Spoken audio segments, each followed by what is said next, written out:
पीक कर्ज ओलांडणार 40,000 कोटींचा आकडा। हेक्टरी 25 क्विंटल उत्पादन देणाऱ्या कापसाचं सरळ वाण विकसित। पुण्यात स्ट्रॉबेरी महोत्सवाला भरघोस प्रतिसाद। अफार्मला सर्वोत्कृष्ट नवोपक्रम पुरस्कार।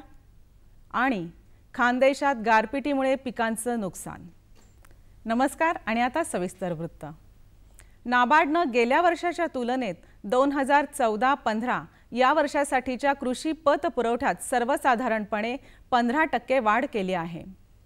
अल्पमुदतीच्या पीक कर्जात यंदा 6,058 कोटी तर कृषी आणि पूरक क्षेत्रातील गुंतवणूक कर्जासाठी 1,772 कोटी वाढ करण्यात आली आहे। एकूण कृषी क्षेत्रासाठीचा पतपुरवठा 57,357 कोटी 95 लाख रुपये असणार आहे। यातील 40,929 कोटी 90 लाख रुपये केवळ पीक कर्जासाठी उपलब्ध होणार आहेत। नाबार्डच्या 2014-15 या वर्षासाठीच्या कृषी, ग्रामीण आणि इतर प्राधान्य क्षेत्राच्या विकासासाठीचा सुमारे 91,234 कोटी 50 लाख रुपयांचा पत आराखडा नुकताच जाहीर करण्यात आला। यावेळी राज्याचे सहकार आणि पणन सचिव राजगोपाल देवरा यांच्यासह नाबार्डचे मुख्य सरव्यवस्थापक डॉक्टर एस सरवणवेल, सरव्यवस्थापक PM घोले, सहकार आयुक्त मधुकर चौधरी, कृषी आयुक्त उमाकांत दांगट आदी उपस्थित होते। सघन कापूस लागवडीला चालना देण्यासाठी केंद्रीय कापूस संशोधन केंद्रामार्फत येत्या खरीप हंगामात कापूस वाणांच्या चाचण्या घेतल्या जाणार आहेत। एकरी 25 क्विंटलहून अधिक उत्पादन देणाऱ्या वाणांसाठी बियाणे महामंडळामार्फत या चाचण्या होणार आहेत। गेल्या हंगामात 5,000 हेक्टरवर 64 वाणांच्या चाचण्या घेऊन बीजोत्पादन करण्यात आलं। यंदा हे क्षेत्र दुपटीनं वाढविण्याचं केंद्राचं नियोजन आहे। सघन लागवड हाच देशांतर्गत कापूस उत्पादकता वाढीसाठी सक्षम पर्याय आहे।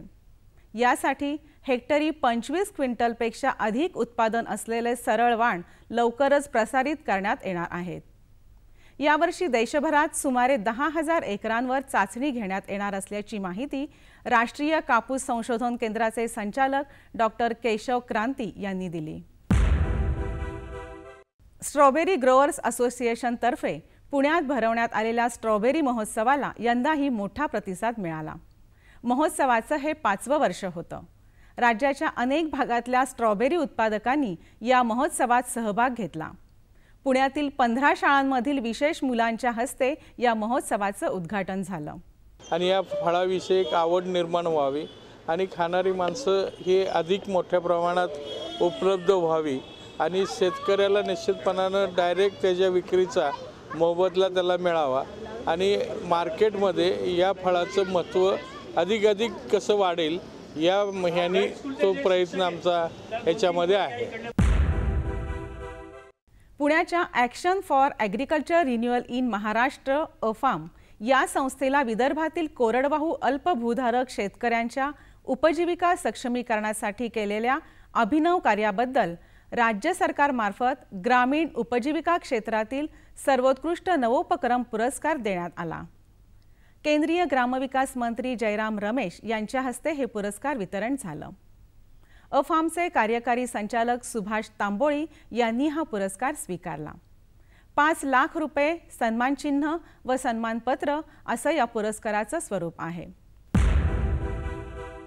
खानदेशातील जळगावसह धुळे आणि नंदुरबार जिल्ह्यात जानेवारीच्या शेवटच्या आठवड्यात झालेल्या गारपिटीमुळे हजारो हेक्टरवरील गहू, हरभरा, मक्यासारख्या पिकांचं मोठं नुकसान झालं आहे। वेचणी न झालेला कापूस भिजल्यानंतर गळून पडला। केळी, डाळिंब, मोसंबीच्या बागांचंही प्रचंड नुकसान झालं आहे। कृषी विभागाकडून मिळालेल्या प्राथमिक माहिती अहवालाच्या आधारे महसूल विभागानं आता नुकसानीचे पंचनामे करण्यास सुरुवात केली आहे। उन्हाळी बाजरीची पेरणी 15 फेब्रुवारीपर्यंत पूर्ण करावी। या हंगामासाठी श्रद्धा, सबुरी किंवा शांती यापैकी संकरित वाणांची निवड करावी। पेरणीसाठी 30 बाय 10 सेमी अंतर ठेवावं आणि 3 ते 4 किलो बियाणं प्रति हेक्टरी वापरावं।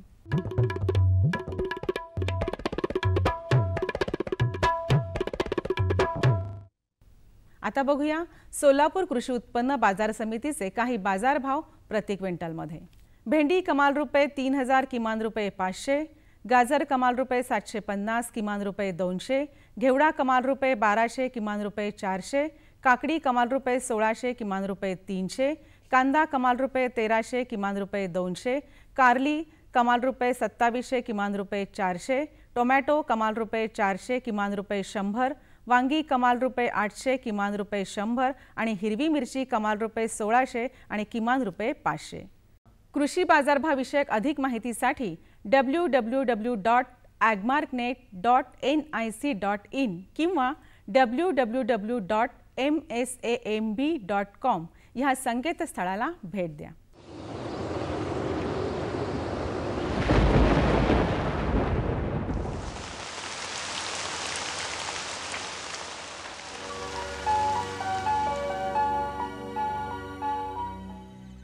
कोकणात हवामान मुख्यतः कोरडं राहण्याची शक्यता आहे.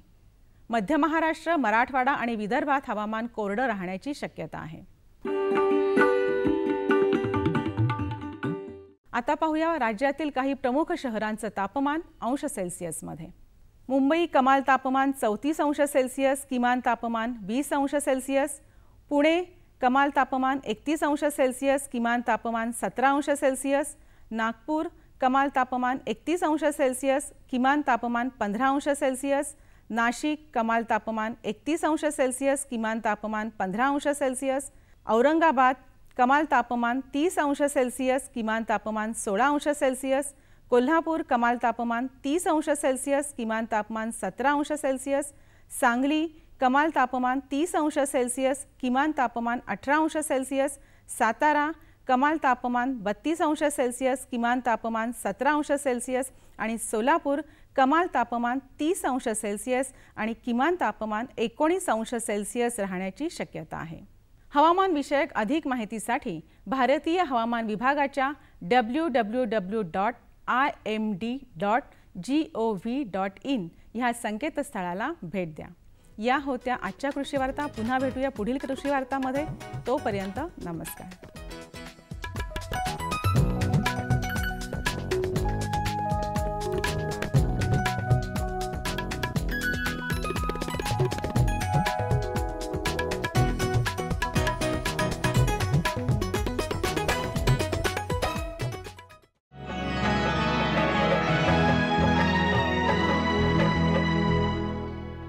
हे घे, आणखी सांग. बस. अरे हे काय भाऊ, इतकं कमी रासायनिक खत? शेती सोडली आहेस का? शेती नाही, नादानपणा सोडतोय. मातीचं परीक्षण केलंय.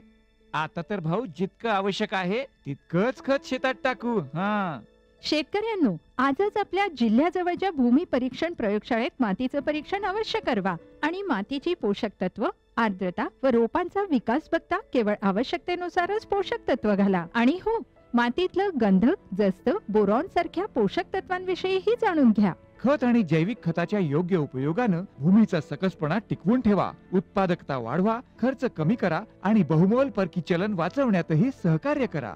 आणि हो, मंदगतीनं नायट्रोजन उपलब्ध करून देणारी खतं जसं कडुलिंबयुक्त युरियाला प्राधान्य द्या आणि युरियाचा पानांवर शिडकाव करा. अरे वा, तू तर खरोखरी समजूतदार झालास रे. आणखी माहितीसाठी संपर्क करा जिल्हा कृषी अधिकारी किंवा शेतकरी कॉल सेंटर. आई, मला खायला दे ना. धीर धर बाळू, अजून डाळ शिजली नाही. चिंता करू नको बाळूची आई, यंदाच्या बारीला डाळ चांगली शिजल.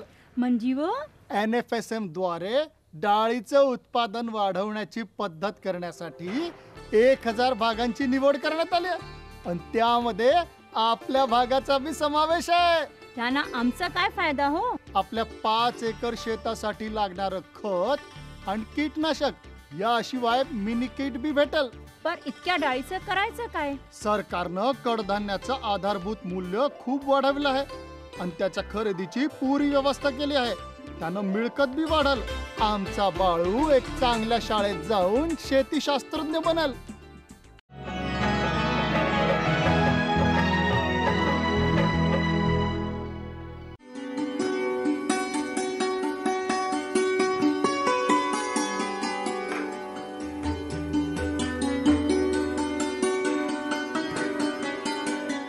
भारत हा कृषीप्रधान देश आहे.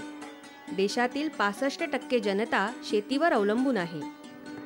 सध्या देशातील शेतकरी पारंपरिक शेतीकडून आधुनिक शेतीकडे वळत आहे.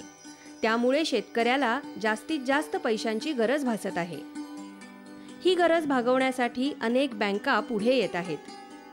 त्यासाठी विविध कृषीविषयक योजनांमध्ये बँका आणि शेतकरी यांच्यामध्ये समन्वय साधण्याचे काम नाबार्ड अर्थात राष्ट्रीय कृषी आणि ग्रामीण बँक करत असते. यासाठी दरवर्षी महाराष्ट्र राज्याचे पतविषयक धोरण ठरवण्यासाठी पुण्याच्या नाबार्ड महाराष्ट्र क्षेत्रीय कार्यालयाच्या वतीने राज्य पतपुरवठा चर्चासत्राचे आयोजन करण्यात येते. अशाच प्रकारचे चर्चासत्र नुकतेच पुण्यात पार पडले.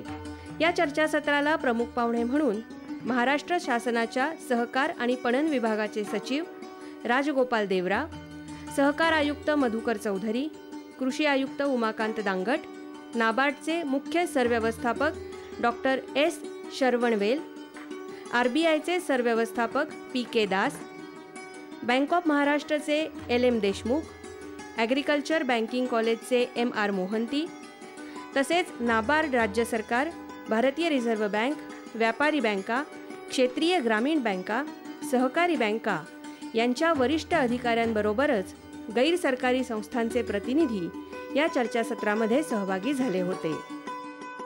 चर्चासत्राची सुरुवात मान्यवरांच्या हस्ते दीपप्रज्वलन करून झाली.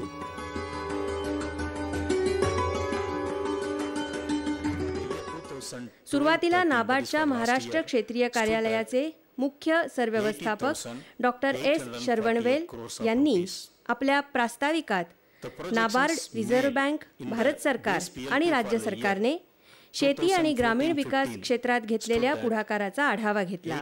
शेती व ग्रामीण विकासासाठी बँकांच्या कर्जाच्या वाटपातील संरचनात्मक त्रुटी आणि अडथळे यावर मात करीत सर्वसमावेशक धोरण निश्चित करणे हा या चर्चासत्राचा उद्देश असल्याचे त्यांनी नमूद केले.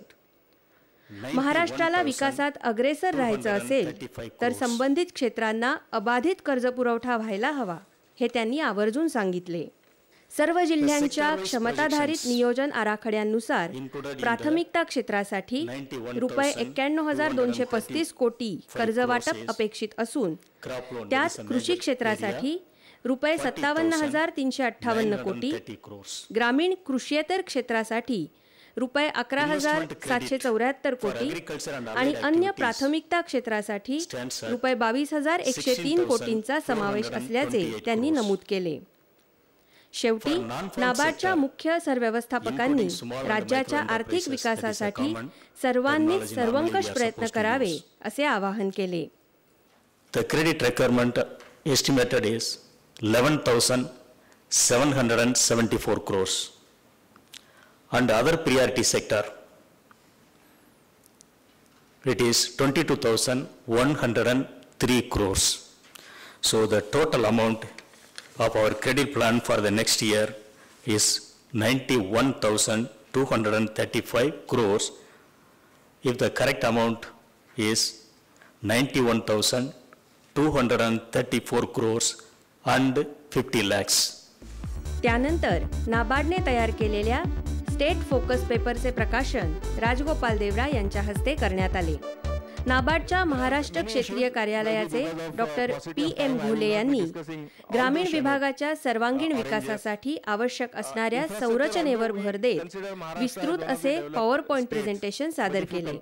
यामध्ये सर्व सहभागींना गेल्या 3 वर्षातील कर्जवाटप आणि पंचवार्षिक योजना अंतर्गत अपेक्षित कर्जवाटप याचा तपशील पुरवण्यात आला.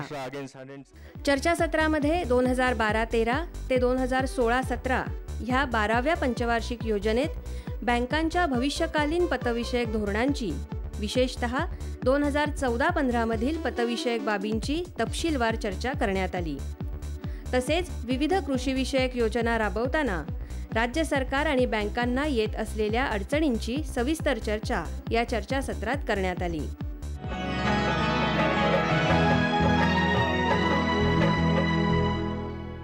सुगंधाच्या दरवळीमध्ये, स्वादाच्या बहारीमध्ये, प्रगतीच्या डहाळ्यांमध्ये, पसरणाऱ्या हास्यांमध्ये, हिरव्यागार झाडांमध्ये, मोठ्या मोठ्या सौद्यांमध्ये गोड मधुर गुंजनामध्ये, आनंदाच्या चाहुलीमध्ये. NHM बागवानी मिशन. आमची आकांक्षा आपलं स्मित हास्य. बायका वसूल करतेस बाबा, करतेस बाबा. तुकाराम, हे तुकाराम. हे शाळेला गेल्या ती. शाळेला गेला?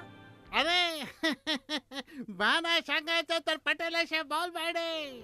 वहिलाला म्या शाळेलाच गेलतो, म्हणजे फॉर्म स्कूलला, जिथं शेतकऱ्यांना पिकांचा उपज वाढवायच्या सर्व गोष्टी शिकवल्या जातात. जसं मातीच्या पोतानुसार कोणती खतं योग्य आहेत, कोणती बियाणं आणि गरजेनुसार कोणती कीटकनाशक उत्तम आहेत. खर्च बेताचा, लाभ मोलाचा.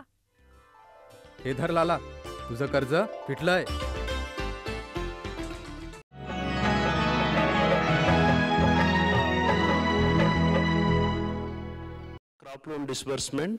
ॲग्रिकल्चर बँकिंग कॉलेजचे सरव्यवस्थापक MR मोहंती यांनी अल्प आणि लहान शेतकऱ्यांचा विचार करून विविध कृषीविषयक योजनांची अंमलबजावणी करणे गरजेचे असल्याचे आवर्जून सांगितले.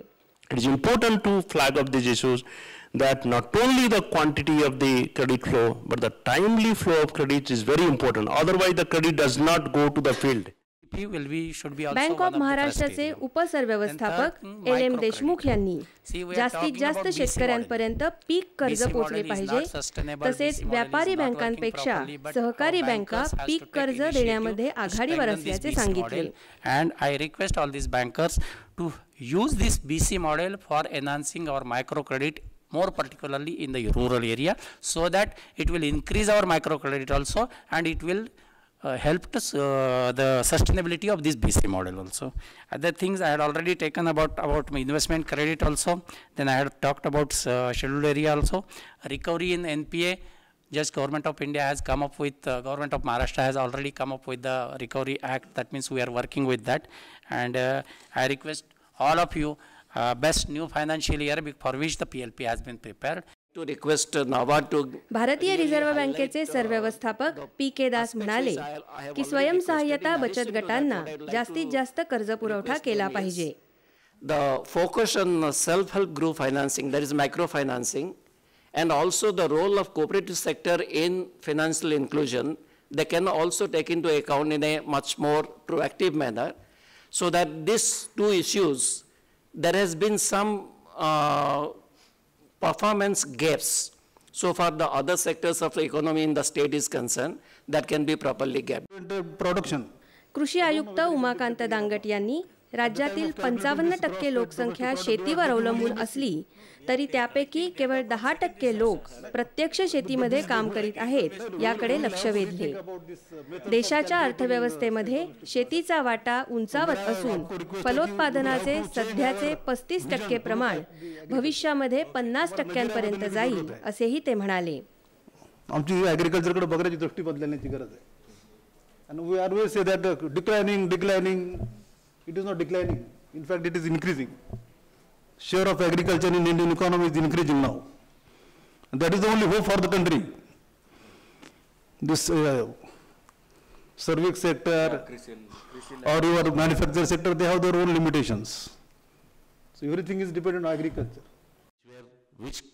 गेल्या वर्षी पीक कर्जासाठी 25,000 कोटी रुपये देण्यात आले. यावर्षी पीक कर्जासाठी 35,000 कोटी रुपये शेतकऱ्यांना बँकांमार्फत वितरित करण्यात आले.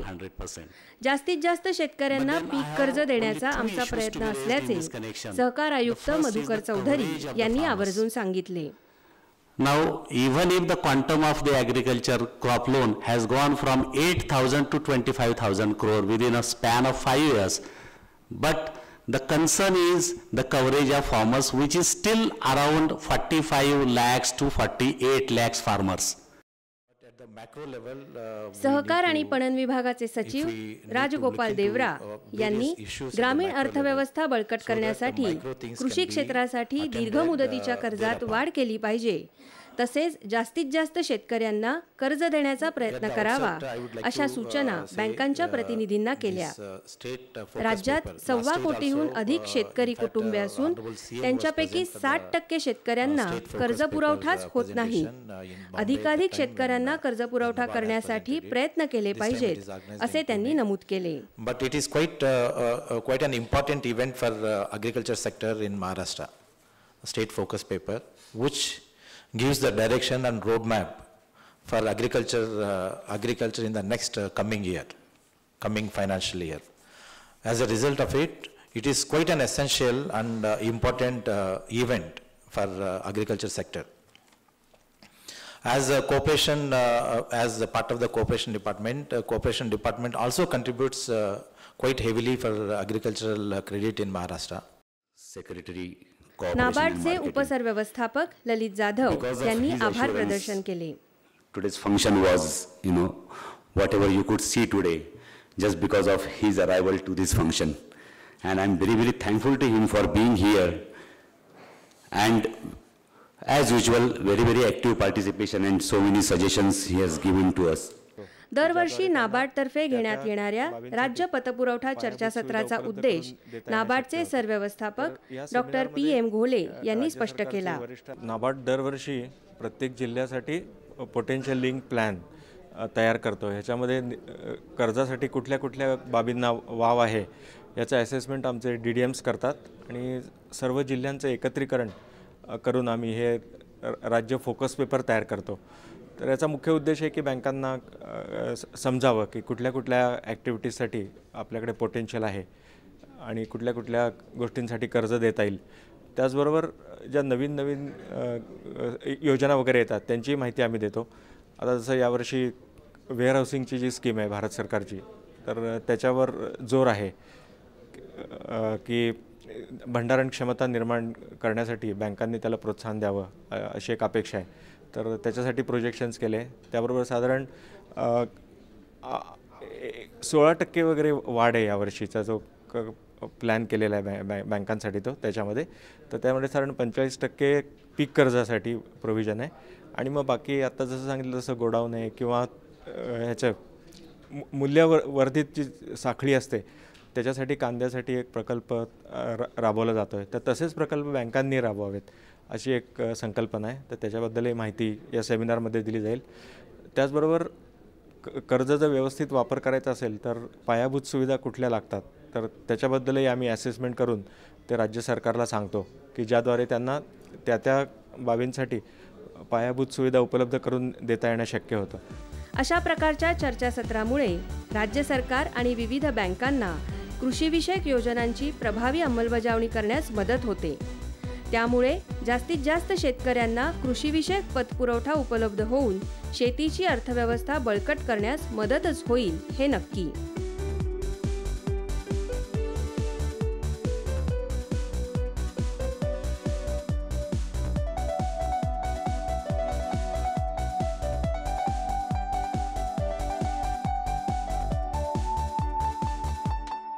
आमचा पत्ता निर्माता कृषी दर्शन, दूरदर्शन केंद्र पुणे. आमचे ईमेल ID असे आहे ddkpuneKrishi@hotmail.com आणि ddkpuneKrishi@rediffmail.com.